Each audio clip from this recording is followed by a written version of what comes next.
bebe. Manza mama iko na chate kwanza. Basi bebe. Manza mtoto wangu basi. Bibi yangu hauzi nisaidia basi kumsa wewe kamate mtoto njoo nimenye mbio mama. Telefone tu njoo na wakili inakuwa kazi bibi yangu. Tunaweza nikamatia lakini mtoto gizi na mimi ndamenya mbio juu tukule. Utakula sasa ngapi mama? Hakuna kosa kazi.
Matea wande shungai na motem.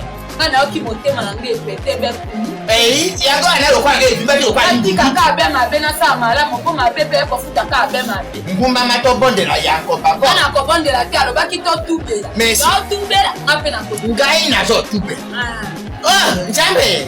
Ori bisangai. Njambe la bila saka mabe o. Tira di makana mama lo pango masi na ngebi ke kosa yebite. Nasaka mabeo ti mwasi nangake nakaposenga Mungu eba voisin ayebi teke na bimakana voisin. Nasaka mabeo ti na moto to kangebi na ye mapango ayebi teke na bimakana mwasi na ye ori bisangai. Mwasi nangai mwasi kana motema ari bisangai na bolimba yakoba.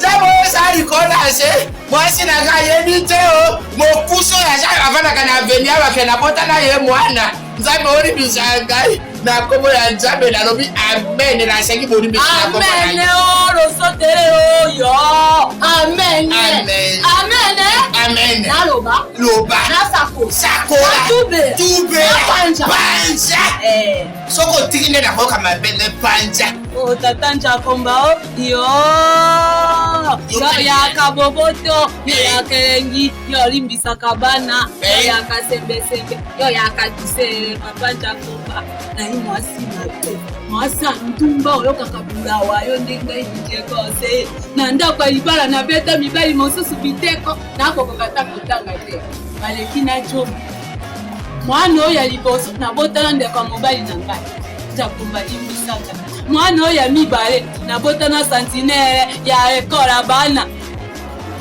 jakumba imbisanga mwana oyo misato na bota bena papa vage oyo yakapembeni awo misanga mobali na nga kanisaka nga na bota na ye bana misato me na bota na ye mwana zero na bana nyonso misato ata mwana moko te na kosaka ye na ke matanga na kingabwa njoka nalalaki nde na lopango oyo ya nsima epa papa dokolose tatuka ndima kutu koloba te alembisanga nde njoto na konya makanga mama na yo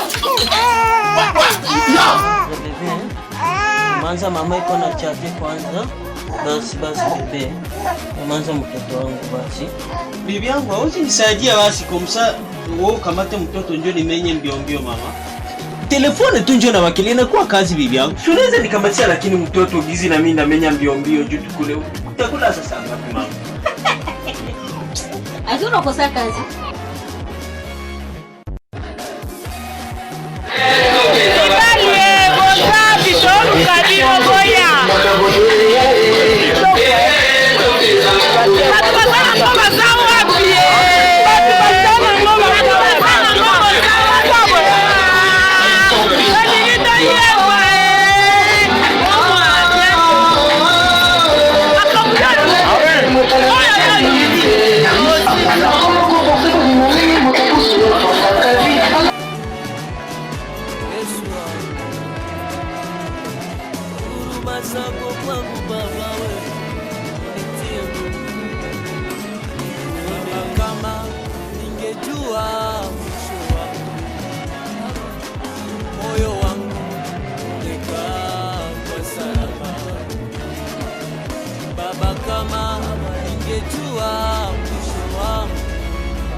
Oh my God.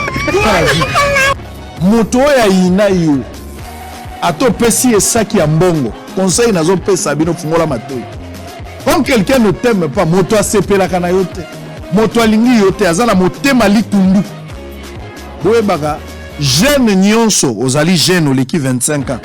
Ozana ba 30 ans ozokende. Ozape elenge kaka ata 18 ans. Soko moni jeune aza motema mabe makasi. C'est un stagiaire professionnel, azo luka ko mandendoki. eloko ekomeli ngai awa na terrasse ya somo yaka eneken importé oyo importé oyo esama na balima prudence capoche na kati ya prudence mpe ya ok basalela yango avec prudence na kati eneken ezalaka te pousse ça okangama yango ezalaki pe prudence ba salela azongisi na kata capote donc ça veut dire ba bouteille ba nettoyer yango te ça veut dire ba un coup oyo longwa na kata ba terrasse na ba kiti ba pousse oyo za ba bouteille utaka ba pousse bino osukola pe ba bouteille s'il te plaît to c'est ma bino osukola ba bouteille eza pona bien mais c'est oxygène so ba moni boye ba ko porter bino place bakangi tino tala capote tani capote so bakanga ta bouteille ya eneken bosala ke force ngomela masanga sengaka verre botala oya bona molili na sia kuita masanga etupe na balili omeli makidi ya moninga mobali euteki sikola mutakala ya nani yani kosheki tala makambo tala capoche na kati eneke pe capoche ok e makambo soni capoche eza kofungama te eza kokangama siko bato basukola babouteille bino bolandelaka teki mpo bosukola babouteille na basi tala capoche tala ndenge ezomata tala ndenge ezomata na kati tala ndenge ezobaluka bouteille eza kokangama tala ok tala capoche na kati pe capoche yango eza deja basaleli azwi akotisa na kati ya bouteille azangaki place ya koboka yango bino mpe maitre fo se protégeaka mpe parce que ndenge osalaki bongo boso moto mabe akita asaleli babiloko na yango boka na toilette bokango na toilette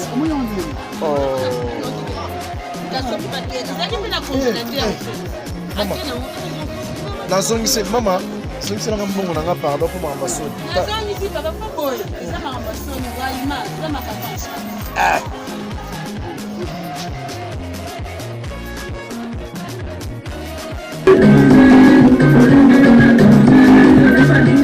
Si Dieu devait avoir une nationalité, c'était la nationalité congolaise.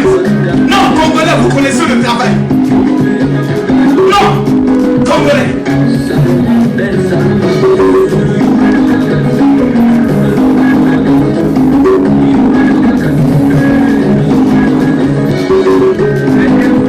Doucement. Non. Si Dieu devait avoir une nationalité, c'était la nationalité congolaise. Non, je vous dis la vérité. Je suis convaincu que Dieu est congolais. Non, congolais, parce que quand Congolais se met à chanter, il y a une notion bizarre, dangereusement, glorifiquement, bien dans l'affaire là. Je sens que Dieu doit avoir la nationalité congolaise. Je suis convaincu.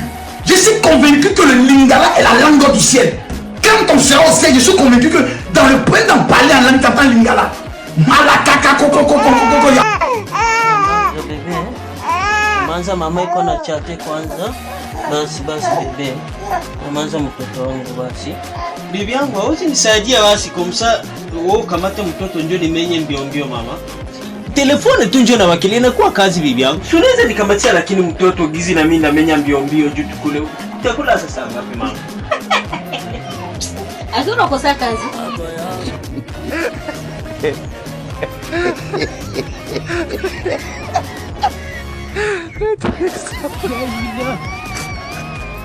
Le monde s'arrange. Allah. Subhanallah,